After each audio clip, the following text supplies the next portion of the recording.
Hi, I'm Dudley of Nuanced Leadership, and this is our first edition of Once Around the Balcony. What I want to talk about today is the cost of post-secondary education. A lot of people talk about this from the angle that it's an accessibility issue, and it 100% is. I want to take a look at it from a slightly different angle, though, and that's as an economic one. People are always moving in and out of our economy.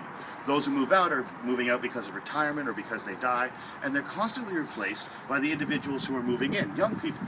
Now, a lot of the people who are moving into our economy are college and university graduates, and a large percentage of them are doing so with a student debt, about $25,000 on average.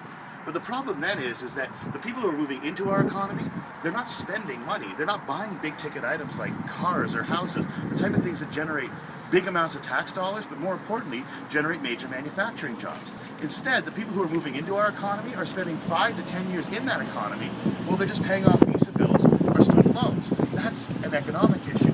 The bigger problem, I think, is this, is that I work with these students. They're incredible. They raise money for charity, they run major conferences, they have this massive entrepreneurial spirit.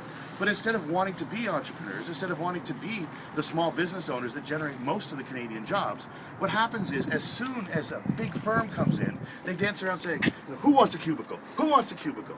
And I watch these brilliant students jump up and down as if that's the only thing that they can possibly do. They give up this entrepreneurial spirit because they need to pay off their student loans.